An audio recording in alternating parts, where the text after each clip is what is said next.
Hello and welcome back to the 2020 Rooted in Change Good Food Virtual Summit. I'm your MC, returning from yesterday, Rudy Wallace. Really excited to be here again with you today. We have a great half day planned for you, but before we continue, I would just like to start the day off with a territorial acknowledgement that we are on the unceded and traditional homelands of the Lekwungen-speaking peoples, the Songhees and Esquimalt nations, who we as brothers are here today. And so I just wanted to start off with that and just also mention last night's session, Savory Stories, went amazing, great turnout, and just wanted to say a big thank you to everyone who showed up yesterday for that session. First up today, we do have our next session, Rerouting Our Local Food Economy, with Ben Clark as our moderator. He is the co-chair of the Urban Food Table and a self-described sustainability geek. And his bio is on the website as well. And before I turn it over to Ben, I just wanted to thank our sponsor for this session, the South Island Prosperity Partnership. So with that, I'll get out of the way. Ben, come on up, and we'll get going. Air high five.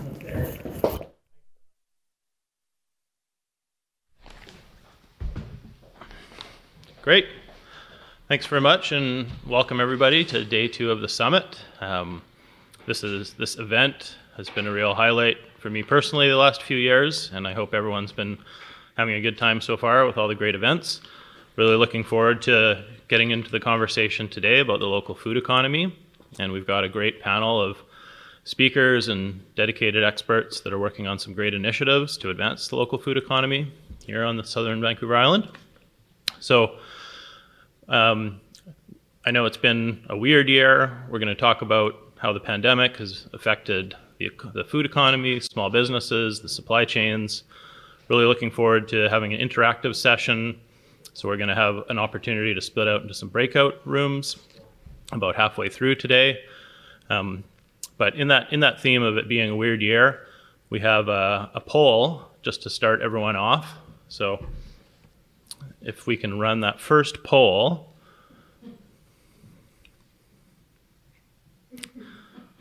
I put jeans on today. It feels like it's been about a year since I left the house.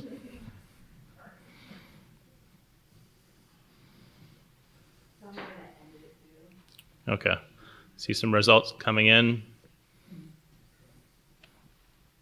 A few people still in bed.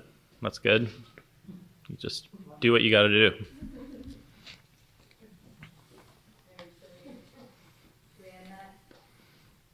Great.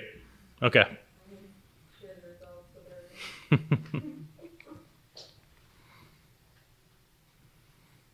So everyone can see the results of that. That's great. So the local food economy is sort of one of the 3 big pieces of the Good Food 2025 strategy. There's a lot of work that's being done at all different levels and different communities to advance it. Like I said, we've got a great panel today to talk more about it, to give an update on where their initiatives are at the last couple of years, to talk about how these initiatives might be able to work together. And one thing kind of that I would just want to plant the seed for is to think about the pandemic as not just a big disruption in the system, because it's certainly been it's involved a lot of hardship for people.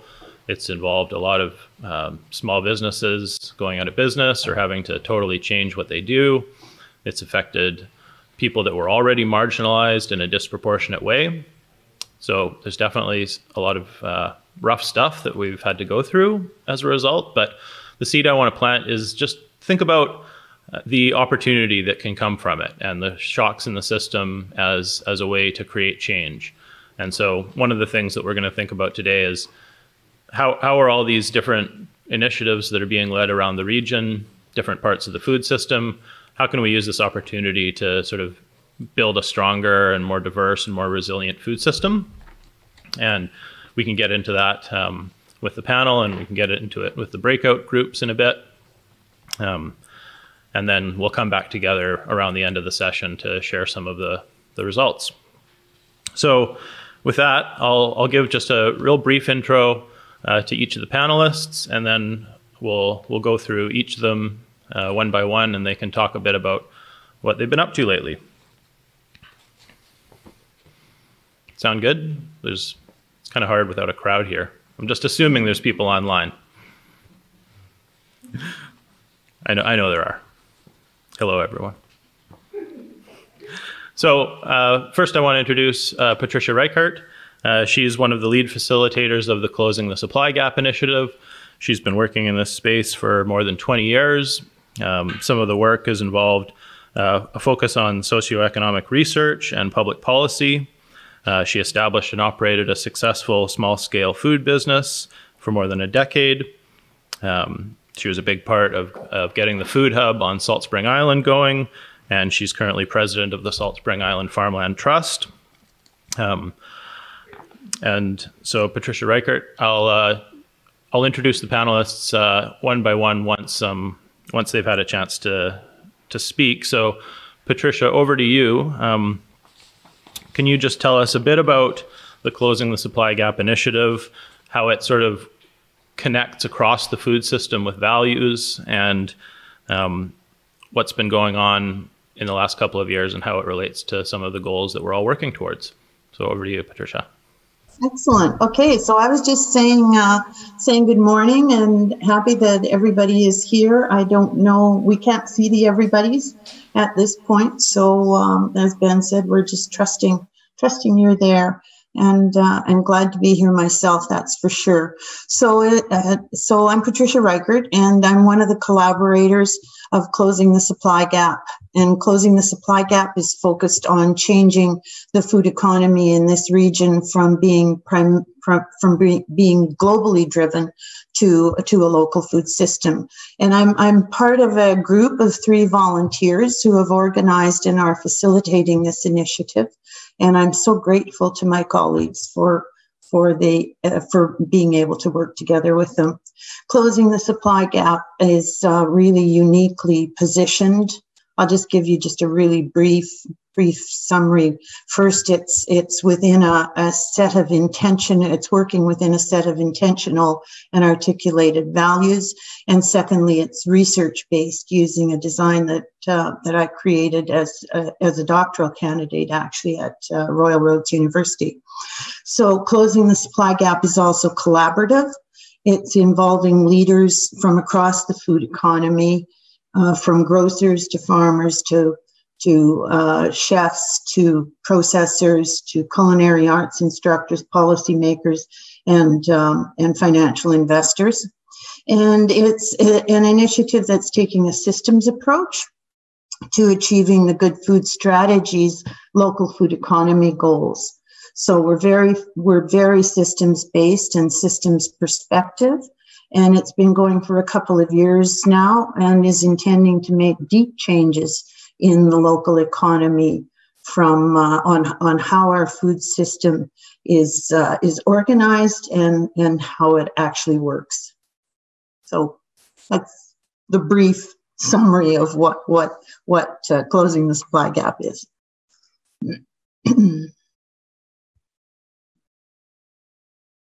Back to you, Ben. Thanks a lot. Folks can hear me now. So next I'm going to pass it over to Jim. Jim McIsaac's the executive director of the T.Buck Suzuki Foundation, which is a fisheries foundation working to protect habitat, prevent pollution, promote sustainable fisheries, and connect local fisheries to our local food systems.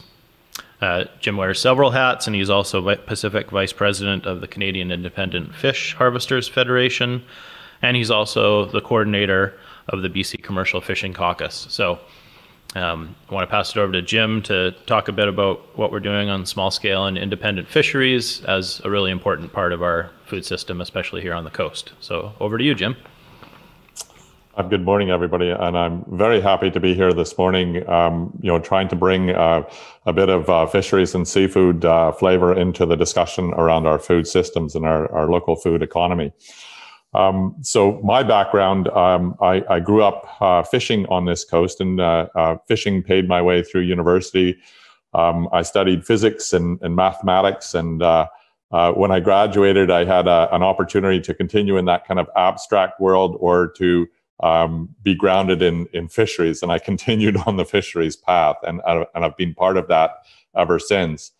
So over the last 35 thereabouts years, I've watched the fisheries increasingly disconnect from our communities and become commoditized as we've become global in our connections worldwide.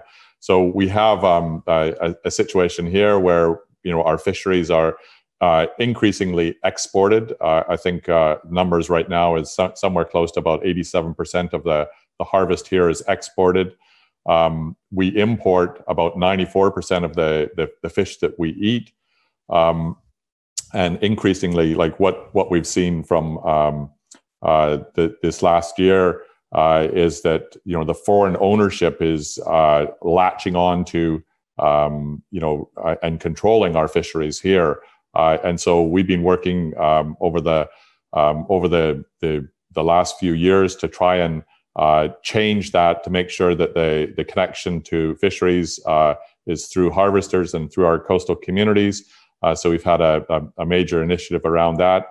We had some major work around that, and some stuff to kind of report out on it.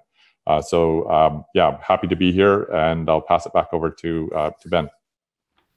Great. Thanks very much, Jim.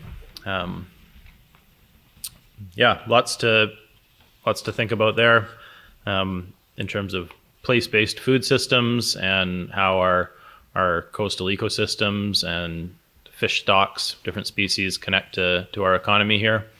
The transparency in fish is something that I've always been interested in, and kind of wondered why the person at the grocery store can't tell me where this piece of fish is from, and something smells fishy about that. So anyway, next on the panel, we have Jacques from the South Island Prosperity Partnership. So this is the Regional Economic Development Agency for Southern Vancouver Island, and Jacques van Campen is the Director of Innovation for SIP.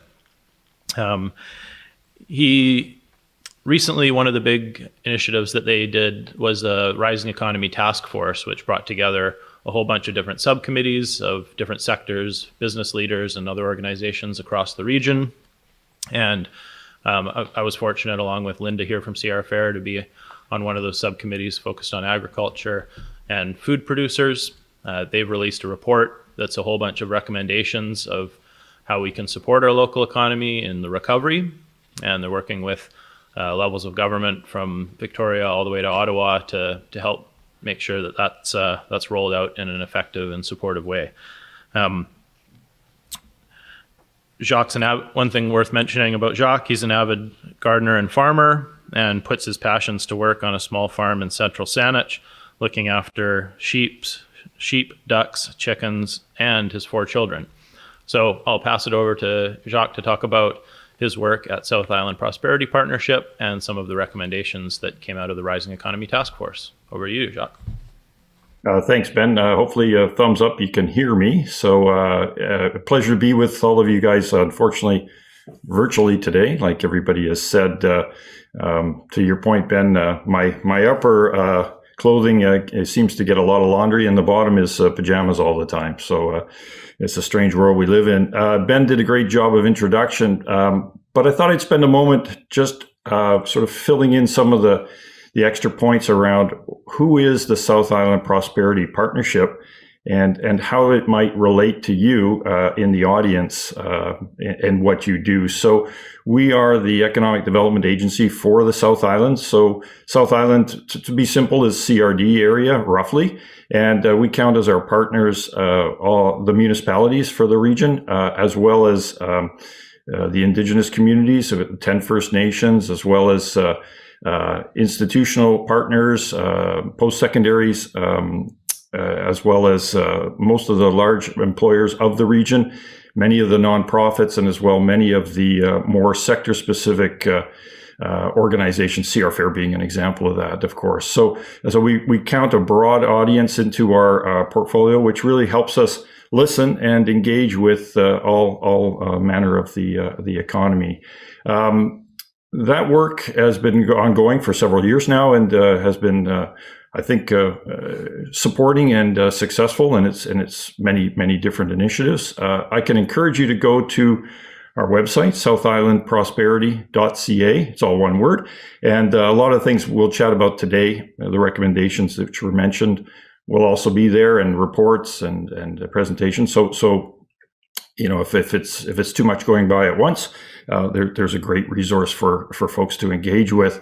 And so the economy was going great, and then March came along, and so we had to react and pivot like everybody did as an organization, and really try and help our local region respond to this challenge, and as Ben said correctly, this opportunity in some ways as well. So I won't get into that immediately. We'll talk about that in a second, but there was a lot of hard work done there. I guess maybe just to preface, I'd like to put a shout out to my panelists that I'm with today, as well as Linda at CR Fair and many others, Ben mentioned as well. A lot of folks put a lot of work in collaborating together to come up with what I think are great recommendations for our region to be resilient and respond to the pandemic economic crisis that we're through currently. And I just wanted to say thank you. That work, working together is really, if there's one thematic for me, it's that's the value that we've had in the last while is all these great minds coming together and really putting force behind our initiatives. So thanks, Ben. Looking forward to the conversations, and I'll pass it back to you. Great. Thanks very much, Jacques. So our fourth panelist is Susan Tychie, the founder of Share Organics.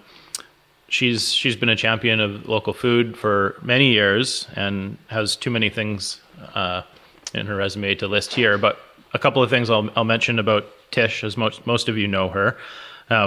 So she was founder of Share Organics, a produce box program that aggregated food from Vancouver Island farms for delivery to homes. And so she was working on the local food supply many years ago. In 2015, Tish was contracted as a researcher to look at the institutional purchasing project that looked to get more local food into schools and hospitals and other public institutions. And in March 2020, really exciting, with funding, she helped to develop the South Island FarmHub as an aggregation and distribution piece of infrastructure for the region. And there's lots of really exciting things that are going on with the FarmHub, and she's taken on the challenge of leading this project along with a great team behind her. And so I'll pass it over to Tish to talk about what's been going on with the FarmHub and to show a little video at the end. Over to you, Tish. Great. Well, thank you, Ben, and welcome everybody. I'm really excited to talk about South Island FarmHub. It's a piece of local infrastructure that was identified as missing in our region for many years. And in March, when the restaurants were closed due to COVID, farmers lost a valuable market, up to 40% of their sales in some cases. So South Island FarmHub was born in response to that challenge. How could we sell the food that these farmers had already planted and produced? So we met with the farmers in late March, and they tasked us with moving forward as best we could in terms of selling their produce. It's a busy time of year for farmers, so they asked us to move forward with this, and we received funding from the Rapid Relief Fund that gave us the capacity to build the FarmHub from scratch, and also it gave us what we now called Farm Bucks, which is donated money that was allocated to charities in our region to feed the most vulnerable.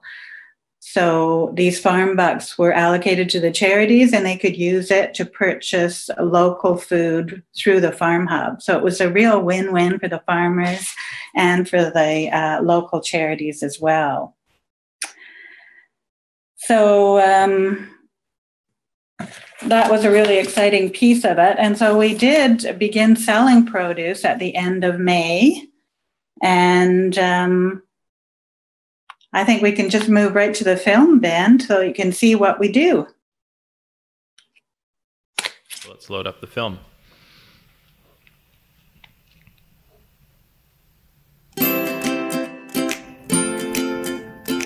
The South Island Farm Hub is a farmer-driven produce distribution centre in Victoria, which serves local farmers and food processors in the Capital Regional District by helping distribute their product to our community. Food is collected from farmers, goes through the Farm Hub, and to community purchasers. The Farm Hub was created in the wake of COVID-19 to support South Island farmers in selling and delivering their product.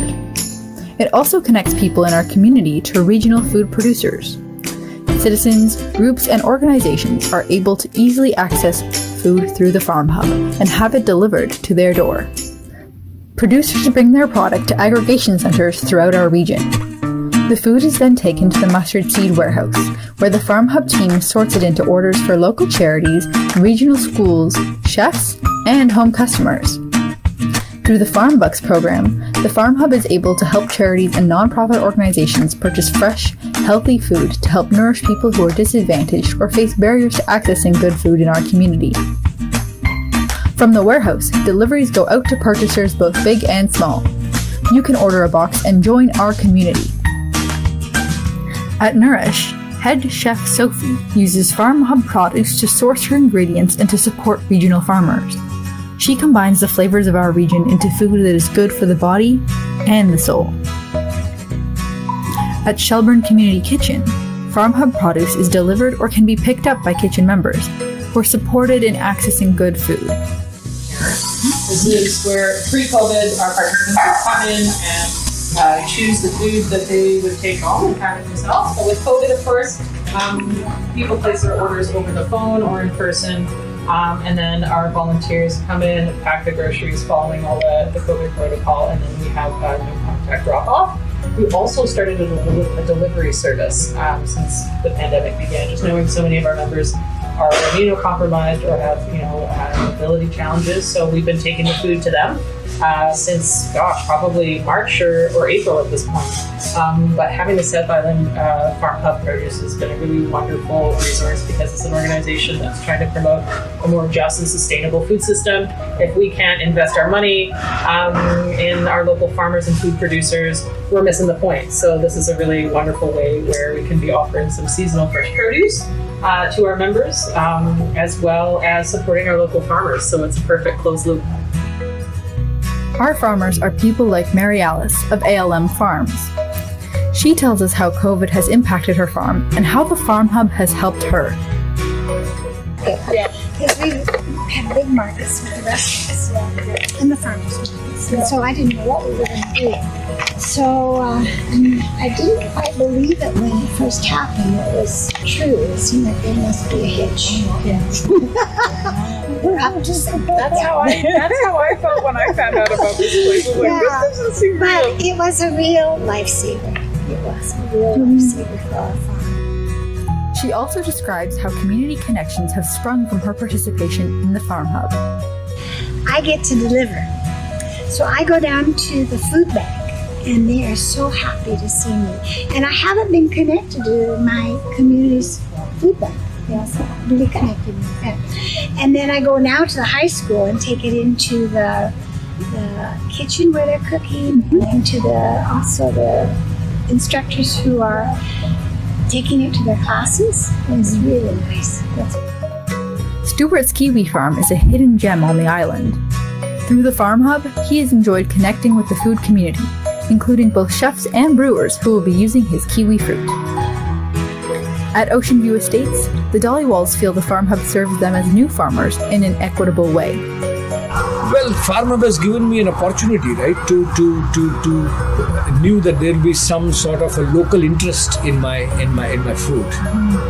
They also give me a fair price compared to others, right? They give me a fair price of what I'm doing. They understand how much labor I put into it, and so they're able to give me a fair price. The FarmHub supports local food producers while also helping folks access food grown and made right here in our region.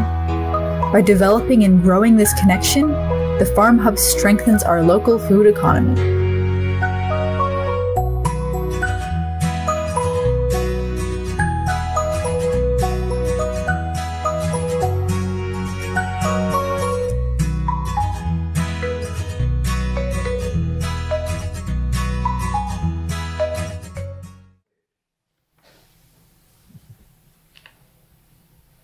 That's great. Thanks very much, Tish, and thanks to everyone involved with the FarmHub. That's a really great, inspiring, heartwarming video to see come together this year. Just imagine what we could do next year when we don't have the pandemic to deal with at the same time. So that also just reminded me of one logistical thing I want to mention, and that's that closed captioning is available. So if you're wanting to turn that on, you should be able to find a button down along the bottom toolbar in Zoom to activate that. So now we've heard from a little bit about what our panelists have been up to with their great initiatives. I'm going to go back and ask them one more question in reverse order. So starting back with Tish, and what we really want to know is sort of beyond what you've already described, what changes and opportunities have you seen in the response to the pandemic this year in your corner of the food system? And of these changes and adaptations and pivots that have been made, what do you think has the best chance of sort of staying as an ongoing improvement into the future? So over to you, Tish. Oh, there's been so many changes and quite amazing ones as well. You know, we've been able to assist a number of groups that are coming forward to serve the most vulnerable people in our region amazing food. And I think the pieces of that come forward for me in particular are around food justice that hasn't been addressed in the past. So groups like Palenque Green that serve their cultural group of folks, immigrants, and people that don't have access to any land, even in their own. We're living in apartments. They don't even have a backyard that they can plant a few things in. So they've done amazing work in helping people grow food and also in distributing food and just highlighting those injustices that aren't always visible to some of us with a lot more privilege. So I've really appreciated that. And, you know, often they're youth driven. And it's wonderful to see these young people coming up and doing such important work in the food system. I'll also mention, like on the farming side, when the farmers came to us in March and were really concerned about what to do with the food, at the same time, they were pivoting as well. They were offering more CSAs in particular, and farm boxes, and Moss Street Market and Esquimalt Market pivoted so that they could still continue to offer local food to everybody. And people really responded to that. And in the long run, I think farmers have had a really successful year. They've sold a lot of product, and I think our goal at FarmHub is to make it easier for them to sell that product and make it easier for you to purchase the product as well, or have access to local food. I think that's the big thing here. Great. Thanks, Tish. I think that's a really good point about the social justice side of the food system, and how some of these adaptations that we've been forced to make have kind of really showcased and reminded us how to bring along some of the people that are less fortunate. So looking forward to hearing folks' ideas of how we can kind of bring that commercial and charitable side of the food sector together as a diverse and functioning food economy. I'll pass it over to Jacques next. We have specific recommendations coming out of the task force, both specific to food and restaurants and agriculture, but also across other sectors of the economy here on the South Island.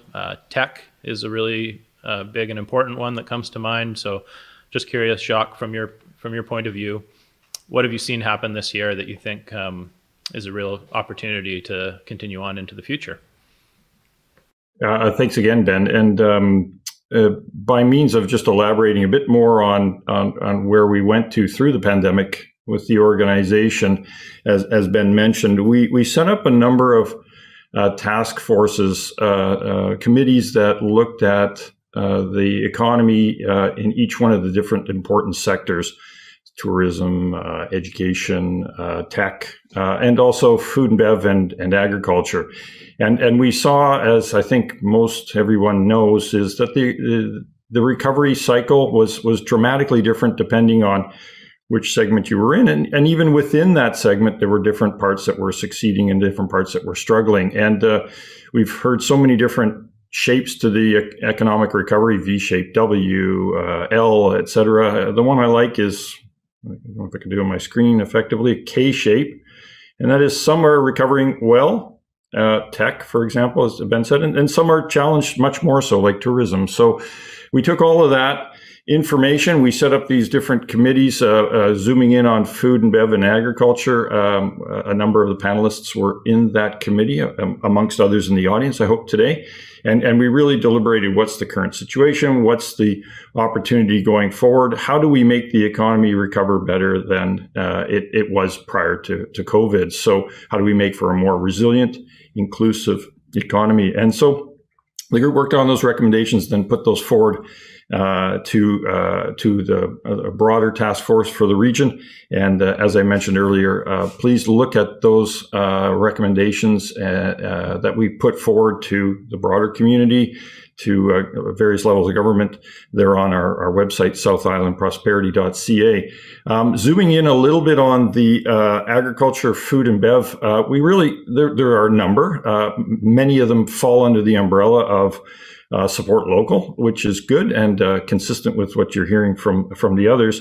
One of them really is, it was just said, I think, which is easier to sell. And for us, it was put forward as a proposal to create a complementary program to Buy BC, which is targeted at the consumer, and name that Sell BC. And really, the idea of Sell BC is to create as much of the stimulus and infrastructure and support around allowing what are generally our smaller producers and farmers, allowing them access to the bigger kind of broad supply chains that exist today in our food industry. All of you, I think, probably realize just how difficult it is sometimes for a smaller producer to succeed in trying to sell to an institution, trying to sell to the government, trying to sell to larger chains, et cetera. And our team really unpacked a lot of those examples and used those in our report to try and stimulate action from government and from other agencies to try and address these issues. So we'll go into that in a bit more detail in the breakout sessions, I'm sure. A second initiative was really around agro-tourism, which is an important part of many enterprises' revenue stream, perhaps even more so these days. And that was really, there's a recognition that, and this is an interesting stat to me, is that Canadians actually export more tourist dollars than we import. So with the COVID change, it actually creates a positive economic opportunity for the staycation citizen to engage with the local suppliers, the local producers. And we shouldn't minimize the importance of our agro sector. it was mentioned to me that one of the number one tourist attractions for folks when they go on trips is to go to wineries, to go to breweries, to go to different, local suppliers that are unique to that region. And we really encourage many of the initiatives that are happening already, like the flavor trails and things happening with Destination Victoria, to really build on those and take advantage of a captive audience that is willing and interested and able to spend locally and motivated to do so. Certainly, we also focused on making sure that the governments and whatever regulatory institutions continue to support local businesses to enable them to survive through the pandemic. So we've seen regulations for outdoor dining and gathering in different safe ways really accelerate and be put into action very quickly, which has helped offset a lot of major challenges, of course, to businesses locally, and also helped continue to move produce through to these different channels. We've also seen government work on initiatives that have helped to digitize a lot of the different channels as well. So it was mentioned earlier, farmers markets. That's an audience that really, was working with often, fairly small direct farmers that didn't have a digital presence at the time. And the government has initiated support for software to help get these suppliers online and getting available to existing customers in a different way or to new customers. So these are examples of recommendations and things that we suggest in the report will bring more resilience and recovery quicker to the sector, amongst many other things that were mentioned. So Ben, that's maybe a quick flyover of some of the things that were more agro and food and bev centric, but the report reads on every sector in the economy, and I think is a good read for folks to invest if they have the time to do so. Back to you, Ben. Great, thanks very much, Jacques. Great overview of some of the good ideas coming out of the Rising Economy Task Force there, and just a quick plug for the event that already happened, which was Rising Economy Week a couple of weeks ago. It was a really good virtual conference put on by the South Island Prosperity Partnership. And one of the highlights for myself was a quick session where we got to hear from Minister Lana Popham about some of her ideas for the next few years of the provincial government and Ministry of Agriculture's mandate. Specifically, one idea that caught my eye there was she was talking about how a lot of the high-tech agricultural practices in precision agriculture and remote sensing and digitization are not only for large industrial food producers, but they really have viable application for small-scale and organic farms as well. So I think that's something that's worth exploring in terms of how BC's and Victoria's thriving tech community can help support the agricultural community as well. Next, I'll pass it over to Jim. Jim, curious if you can talk a bit about any changes you've seen in the fisheries this year, any opportunities coming from the pandemic, whether it's disruptions to the supply chain or some of the export-oriented dominant fishing that you alluded to before. So over to you, Jim. Thanks, Ben. So the fishing industry was probably one of the first sectors impacted by COVID. In January, the export markets were shut down to China. That impacted the geoduck fishery immediately, and the majority of the market for geoduck, I think it's like 95% of it goes to China. And so that was a hard hit right off the bat, and then the rest of the sector kind of tumbled down with kind of as COVID spread around the planet. The markets were impacted. So in March we established a COVID active fishing committee to look at the impacts of COVID on the fishing community. It had three basic areas where it's worked. One was on the health and safety, so looking at what's required on a fishing vessel to be for health and safety, and what's required in connecting with remote communities on health and safety. A second aspect was looking at markets. And so looking at, okay, we've got all these foreign markets that are closed. We've got the white tablecloth market, which is the main market here, that is closed. How do we connect with local retailers and people that want a healthy source of protein? So we looked at that.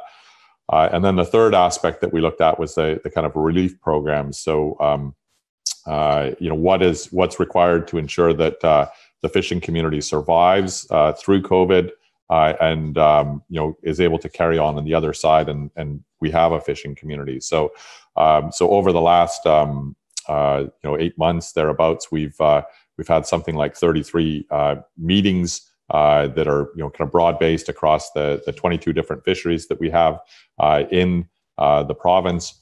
And looked at the variety of issues that are associated with that.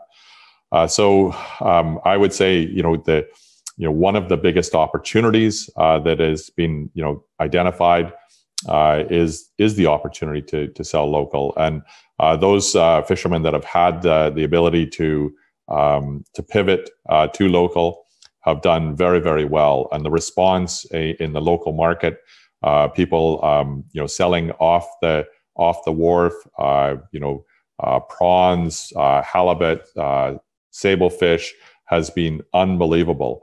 They have done better than they would have, selling into the large processors and buyers. And the response from community has been really, really good. So that speaks, kind of what the opportunity is. From government, we had with the active harvester committee, we had regular meetings with the provincial government. We had an emergency COVID work group established by the provincial government, looking at what they can do to help with market. And then we had a national one set up by the Deputy Minister of Fisheries to look at what are the fisheries management issues that are associated with COVID, and how can the government be flexible yet still retaining the sustainability aspect required to the science to support fisheries. So those committees took on the tasks that were identified in our local group, and there was a national group that worked on those as well. And there's been a lot of very positive things come out. So provincially here, we have a new provincial government now. We have a ministry that includes in the title of it fisheries, which is huge. So we were the only marine province prior to this that didn't have a ministry that had fisheries in the title of it. We have a parliamentary secretary that is focused on fisheries and aquaculture, which is huge. And we have in the mandate letters a commitment to have a new coastal strategy. The last time the province had a coastal strategy was some 30 years ago, 25, 30 years ago, that has been long since forgotten about. So it's very good that the province is now taking our coast and our fisheries seriously. They are a huge opportunity we would identify for our food security and for the economy, the coastal economy. So some great work being done there. Nationally, I would say the federal government has really picked up and looked at what the impacts are, to having allowing our primary production being in foreign hands and the processing being offshore, and seeing that there's some major problems there, and is now doing a full review of our ownership, foreign ownership in our fisheries. And we would hope that the outcome of that is to push our fisheries back into the hands of local harvesters and local communities, local Indigenous people as well. So some very positive things, I would say, on the fisheries front, coming out of COVID, recognition of some major structural problems, and an attitude towards getting them fixed in the long term. So that's what I would report. Thanks, Ben. Great. Thanks very much, Jim. Yeah, I think it's a good thing to highlight the strength and diversity, whether it's in the kind of the imports or the exports, but the stronger and kind of wider our food web is, the less chance that it falls apart when one of those strings is pulled. So maybe just a reminder to explore where the fish is coming from, head down to the dock and buy some scallops. That sounds like a great idea. And I guess another point there, a bit of a segue to Patricia here, is that the infrastructure necessary to support that diverse web of food connections. And so over to you, Patricia. I'm hoping that you can talk a bit about some of how the closing the supply gap work has perhaps led up to preparing us for pivoting and supporting that infrastructure and that sort of systems-based approach to our regional food system. Yes, not a small project. As I said previously, thanks, Ben. As I said previously, the work of closing the supply gap is really very deep work. And two of the things that we saw immediately with the hitting of the pandemic on us was the importance of creating a strong short supply chain and of values-based work. And so we have a symposium coming up next month where we're going to work across the food economy with people directly involved in it to explore those two things. But I'll just take a couple of minutes just to unpack them a little bit. What does a short supply chain mean? Well, we saw with the pandemic that the global supply chain is strained and that we're very dependent on people outside of our country growing and as Jim has said, processing our food, even the food that originates here and the food that we're eating. And a whole lot of our food has to cross borders to get to us. And we know when production is threatened in other places, it directly affects our access to the food that's on our tables. And we saw that and we felt the tension of that immediately when the pandemic hit. And interesting, we saw so many people starting to grow gardens. So it was an intuitive sense that we can't depend on that global supply chain, and we're very dependent on it. But as soon as something happens, we're at high risk.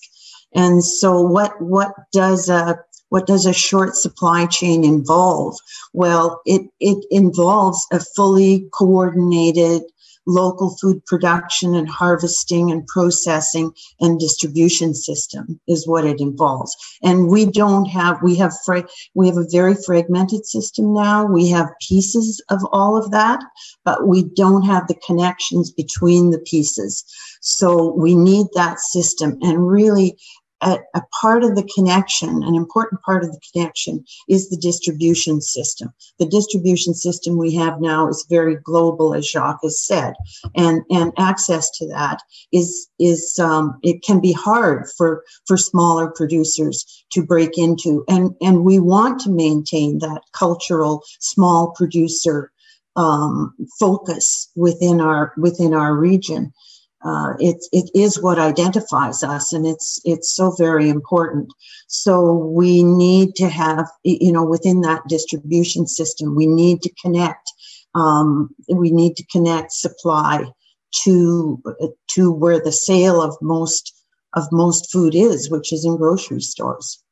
And we need a really high quality inventory system, and we need to work across the whole region so that the strengths of the whole region are brought to bear, and so that we know what food we have available, what's being processed, where it is, and and how we're going to get access to it. The other little bit I'll just focus on a bit right now in another minute is that the research around local food economies from across the globe really addresses the importance of not being haphazard about the values that we build our local food system on and that short supply chain. So we can't just assume that we're going to have social justice automatically because we have local food.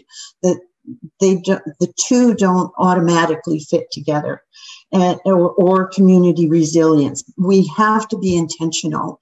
Is really what we're being told in the research, with lots of examples where things haven't worked by not being intentional. So what really does it mean to have a values-based system? And that's an important piece that Closing the Supply Gap is working on. It's part of that deep work, that foundational work. And just to give that a little bit of, to put a little bit of detail on what that means. If we take, for example, the question of sustainability. If sustainability is a value to us, then we need to look at all kinds of things. One would be farm incomes, for example, are among the lowest in the region. And we can't significantly increase local food production if we don't improve those incomes, because we won't attract people in and they can't survive. Industrial food, another example is that industrial agriculture and food are contributing between 20 and 30% to greenhouse gas emissions across the globe. And they're threatening our very existence on this planet. So what we do in our local food supply is really important. If sustainability matters to us, then we need to be sure that our local food production and our processing and our distribution are based on low carbon and low methane and low nitrous oxide emissions. The two have those, if those values matter, then we have to take those things into account. And most of us, as I said, buy most of our food at grocery stores. And grocery stores are exceedingly important in the distribution of local of food.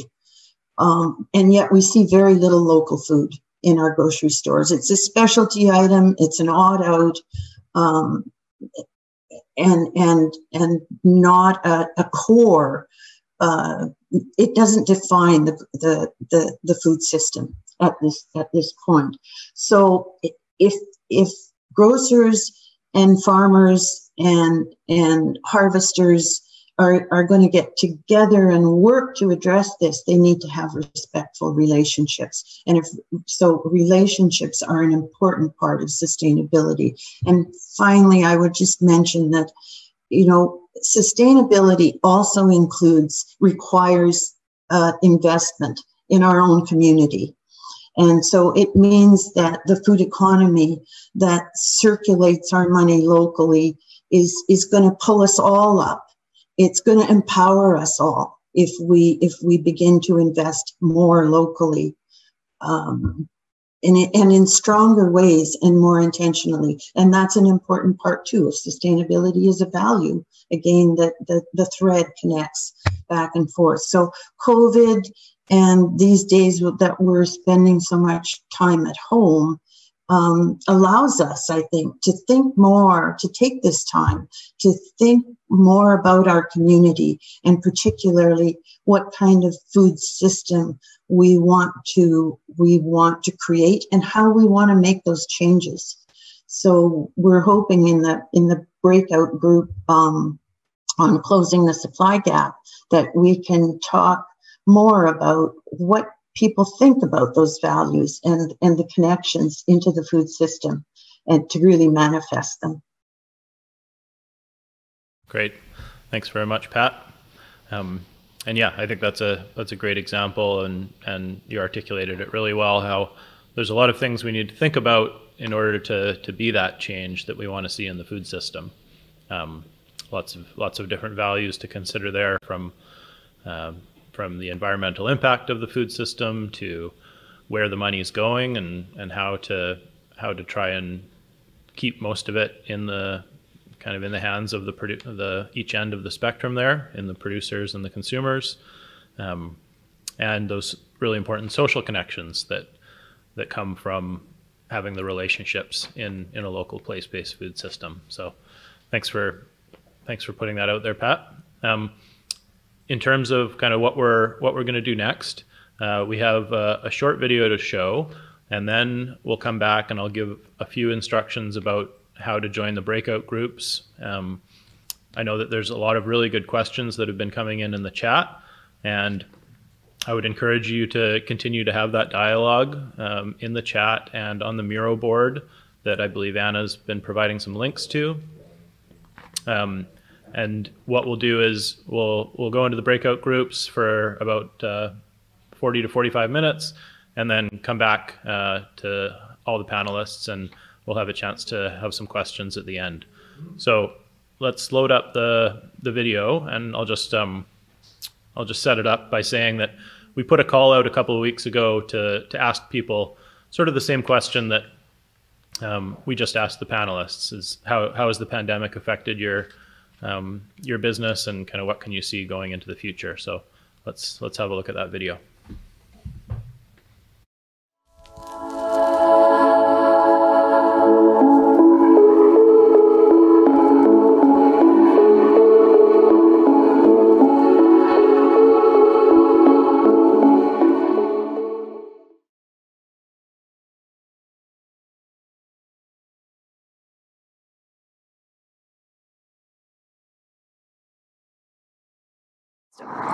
I think the pandemic has shown us all that it's really worthwhile to try to source the things we need from more close to home. So from our friends, from our neighbors, from the people in our city.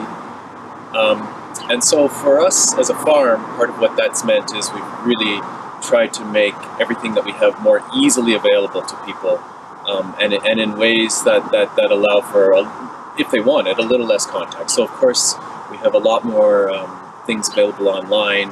We never used to do online sales. I mean, that's now become a much bigger thing, and it's clearly going to stay. I'm James Lawson, and I own a fishing vessel in the Coot, in which I fish prawns and buoy ducks off, and I also seine for salmon.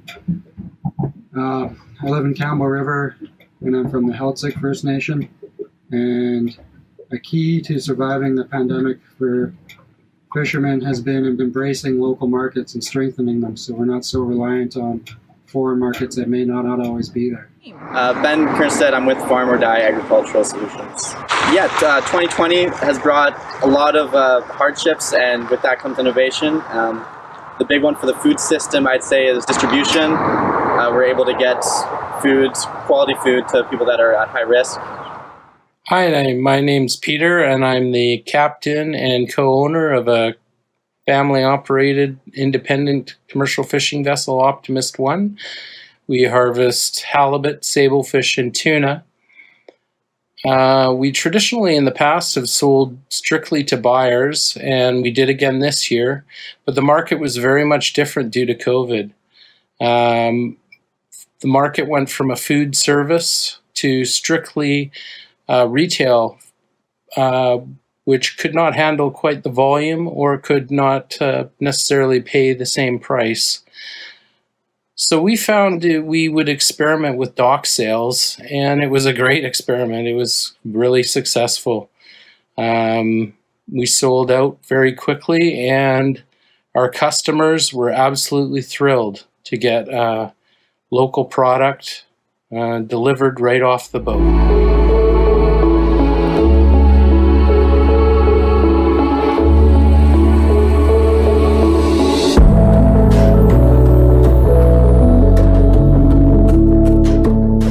Thanks very much to everyone that shared their stories for that video. Yeah, a lot of interesting things there. What we're going to do now is go into the breakout groups, and so I can tell you a couple of different ways to join them. First of all, you'll in now or in a minute you'll see a little icon at the bottom of the Zoom window that says breakout groups. You can use this to select which breakout group you want to be in. And you can also switch between breakout groups as we go through the next half an hour or so.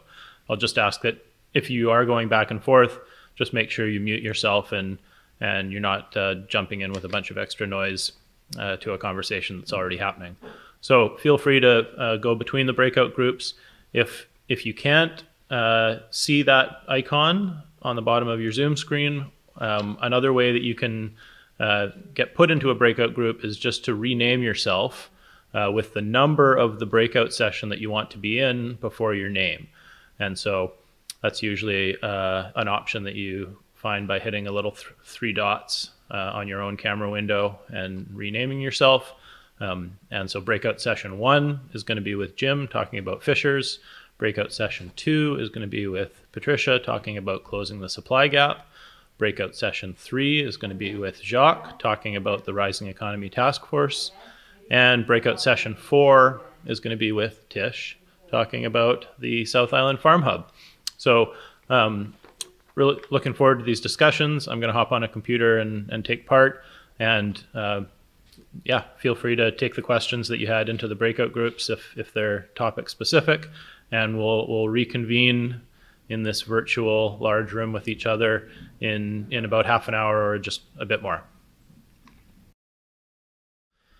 So we're back here at the big room virtually. Thanks everyone for taking the time to put all your questions in the breakout groups. I had a chance to attend a few of them. Yeah, my laptop's still making noise in front of me, but technical glitches.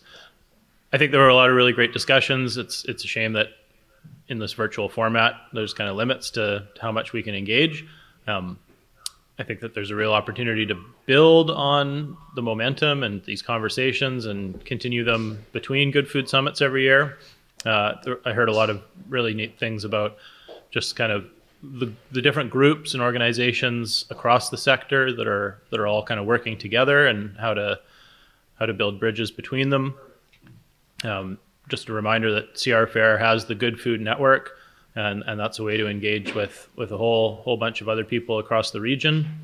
There are a couple of other things. I'll get each panelist to just take a couple of minutes here to give us a quick recap on some of the neat ideas and discussions that they had in their breakout groups. And then we'll have a chance to talk about a few of the questions that people still have before we kind of end the session today in talking about calls to actions, next steps, and things that we can do in our daily lives as eaters and consumers, and also our kind of places within our work. So kind of going around, I'll go with the original order. So if we can start with Patricia. Oh, she's not here yet. Okay, we'll jump to Jim then. Jim, why don't you give us a couple minutes about what you heard in your breakout group? So over to you, Jim. So yeah, we had a good discussion around people's connection to fisheries, where they were accessing fish here, what they were doing with it, how they were eating it, and so a couple of kind of highlights, connection with Walcan, that is providing prawn available to for local consumption. One with St. Jean's. So St. Jean's is a long-standing. It's the only cannery left in British Columbia. So it's a small boutique niche cannery that is now owned by the Nuchalneth, First Nations from the west coast of Vancouver Island, and they produce a lot of good seafood. Notably, their smoked canned salmon and their smoked canned tuna are great. So we talked a little bit about that. We talked a little bit about the largest seafood fisheries harbor in the region, which is Tasium Harbor, and the interest from Sydney on making the connection there, and the interest from harvesters to make something of a seafood market in the area. So we talked about that. We talked about the connection to salmon and the connection to gifting fish, right? So a lot of sports fishermen gift their fish, and making that and broadening the connection to to our marine. And then we talked a little bit about what's going on the coast around marine planning and the collaborative governance that's being developed with First Nations and senior governments and stakeholders, and the various kind of processes that are going on the coast. So yeah, it was a great discussion. So thanks for everybody that participated in that.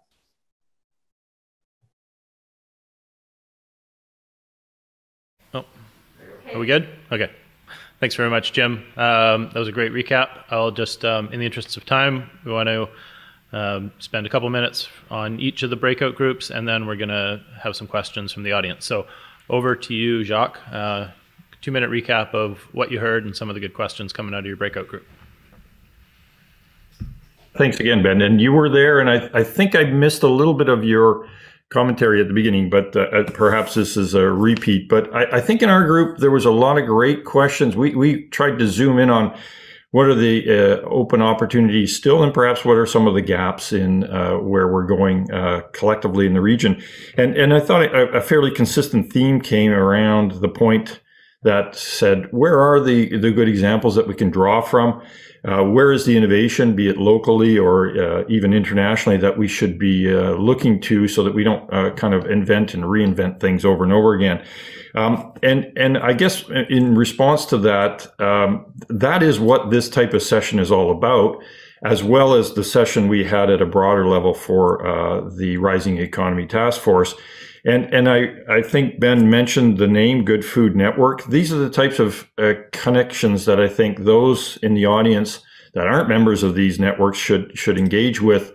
And CR Fair does excellent work, as many of the other organizations do as well, to try and pull together those voices. And if there was one comment, I would say, the more those voices are harmonized under one set of initiatives, the greater opportunity is going to be heard and it's going to be acted upon. So there's I think this is our challenge regionally, is we have just so many actions and initiatives going in so many positive, but somewhat parallel directions. I think that's our call to action as leading groups to try and continue to bring those voices together and use various methods to poll and access this audience, so that the province, the feds, the local municipalities, other agencies can hear that voice clearly and consistently. So those are some of the commentary that came through from our group,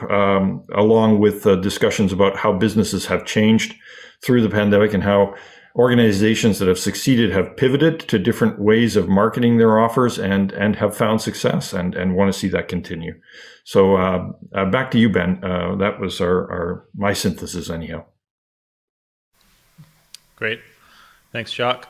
Yeah, lots of opportunities to leverage existing networks that are already in place and maybe think about what a cross-sector regional network might look like if we're going to kind of break down those barriers. So stay tuned for that in 2021. Over to you, Tish. 2-minute recap of your breakout group, please. Talking about what other markets like we might have for the FarmHub to sell into, and institutions came up quite quickly around that.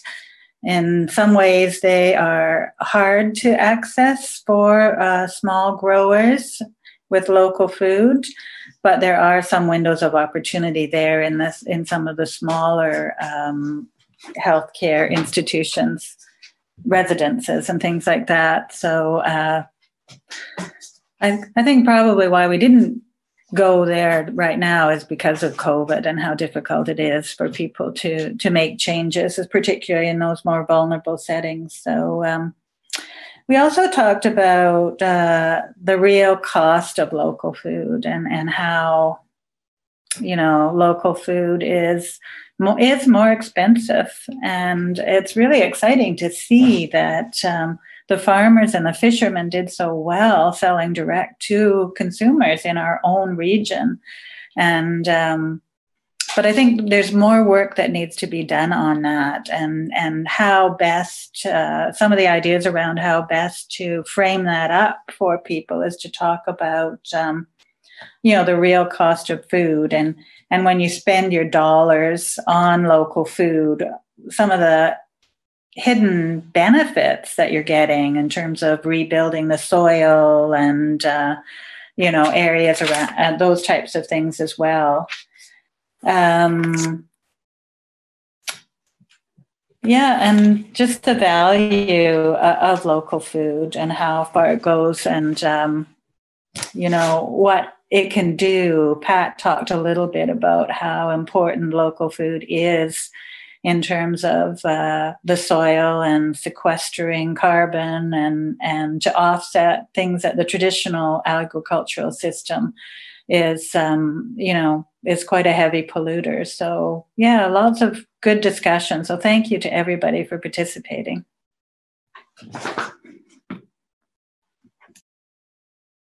Thanks, Tish. Thanks, Tish. We'll pass it over to Pat now for a 2-minute recap of the Closing the Supply Gap breakout group, and then we'll have a few questions from the audience after that. So over to you, Pat. Yeah, thanks, Ben, and thanks to everyone who participated in this breakout group on Closing the Supply Gap. We really talked about all aspects of the food system. It was quite exciting for me to hear everybody's ideas about all aspects. And we covered everything from social justice and who has access to good food to labeling and land costs and the need for subsidies into the system to support local production and distribution issues and U.S. imports and grading and gleaning, with grading and gleaning being one way of making sure that local food can be affordable for most people in the region, and the regenerative importance of agriculture, that we take that up with great enthusiasm, and that there is a recognition at the provincial level of the importance of that now. And that's certainly true. We have a Minister of Agriculture now who actually talks about soil health, and they're trying to do some things around composting having to do with that, and nutrition, of course, and maybe one of the the key factors we also talked about was the sensuality of food, that brings food into everyone's lives. Everybody has a relationship with food. And not all of those relationships are good, but we can, at the local, when we talk about place-based food and a local food economy, we can try and deal with that. So from my perspective, working in Closing the Supply Gap, what I heard was really, we were talking about a system, and this speaks somewhat to the issue you were raising, Jacques, about there are lots of things out there, but there's lots of fragmentation.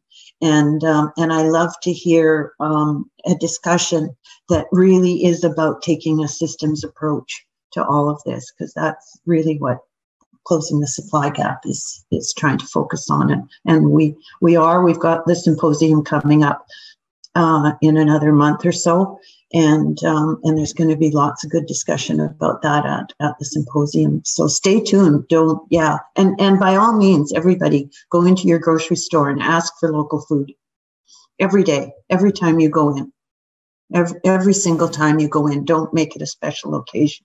Just every time you go in, say, where could I find the local produce?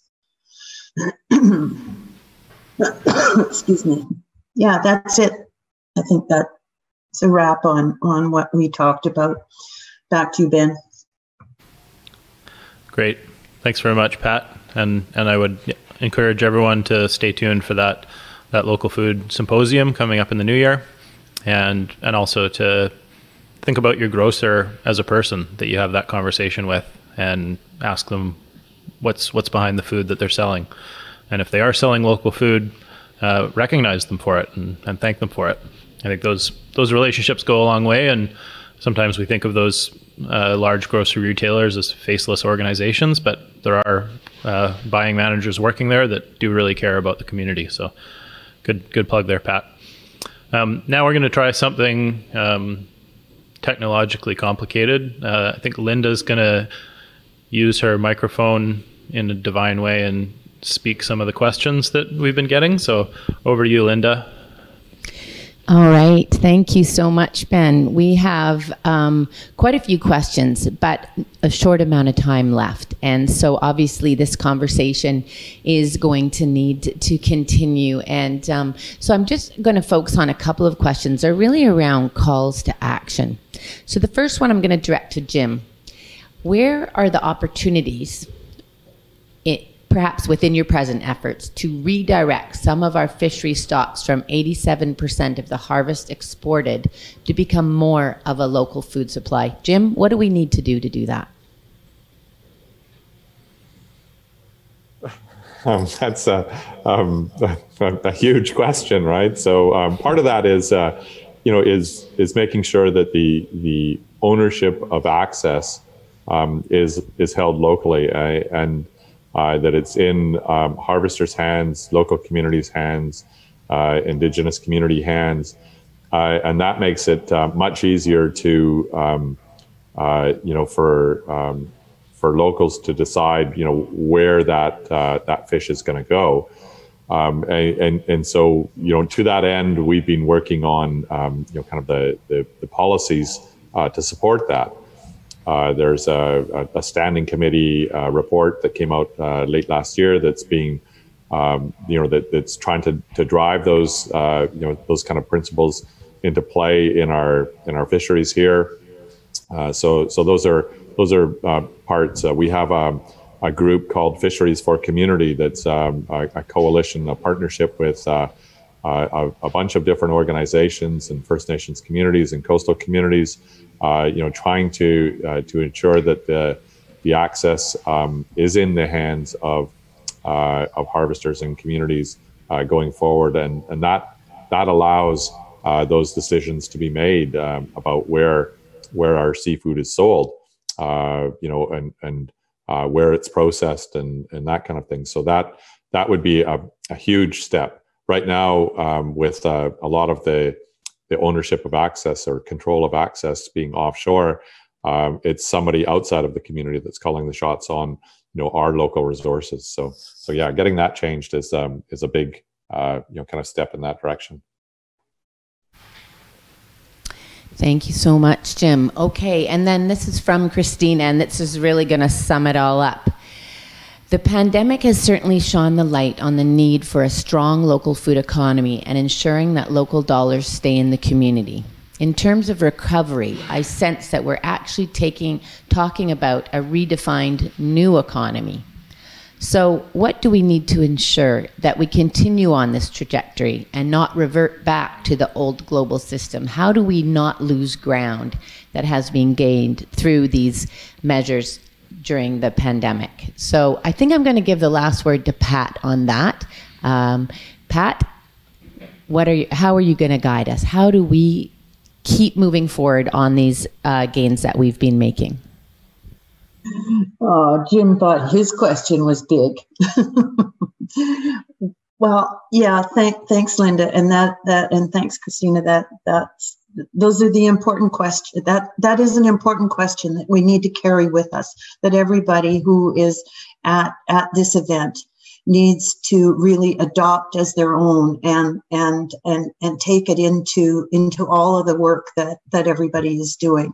That's a start that collectively and collaboratively we continue to work together on this, because it's not going to be easy. It's not for the faint of heart by any stretch of the imagination. There are really strong forces out there that are working against what we're trying to do, and it's hard to make a transition from a big global system to a local system. But the encouraging part is that we're hearing so many more people talk about it now. Through COVID, people's awareness, I don't think we've ever heard supply chain in the language, in the public language, as much as we have since March. And those kinds of things, as horrible as this pandemic is, it is really bringing very broad attention. And I think, Linda, that's a key strength for us now, that we, I wish the food literacy people have really done such a good job of trying to bring attention to people's understanding of the food system. And by working with them, by working across and around, I think everybody becomes much more aware. And in that process of collaboration, we will figure it out. As long as we stay connected with each other and build the relationships we need in order to make the change, I think we can make it. I think we become stronger and more able to change. Great. Thanks very much, Pat. So unfortunately, we're almost out of time here. We had some great questions that went unanswered, so I'd encourage you to continue the conversations, make those connections, send an email to someone that you don't know, and strengthen this food web that we have in the region. We're going to have about a half an hour break, and then there's the next session in the conference. Maybe just to kind of sum things up, and before we move to that break, just to kind of put things in context, always really curious about kind of what we can do as participants in the democracy in a bigger picture to help make these changes. I think sometimes we get election fatigue, and there's a new provincial government in place, but there's a real opportunity to keep letting them know what changes you want to see in the food system. Have a look at those mandate letters for the Ministry of Agriculture and other ministries, and don't be afraid to reach out and have your voice heard, even if it's in the form of an old school letter to your minister's office. That can, if we all do that, that can really have a big effect. In kind of more local and recent developments, yesterday Victoria City Council kind of approved moving forward with their Get Growing Victoria program for next year, and not just handing out plant starts to people in communities in need, but also exploring how we can cultivate more food on public land. And I challenge people to think about how that can also be part of the local food economy, and not just a community garden piece of sharing food, but how there can be commercial and small business opportunities coming from that on public land, on rooftops, and other parts of our region. And especially I want to call out the elected officials that have been championing that. Jeremy Loveday is liaison to the Urban Food Table, and Ben Isett for getting the Urban Food Table together. And I have to mention the great work that Alex Harned's been doing for the past year or so as food systems coordinator for the city. She's really the heart of that program, and she's been doing a lot of work in local food for many years, and a close friend of mine. And we're talking about Good Food Champions later today, so just wanted to put that plug in there for Alex. I think she also happens to be hosting the next session. So with that, you've heard enough from me. I'll pass it back to Rudy, and thanks everyone for your participation today, and looking forward to continuing the conversation.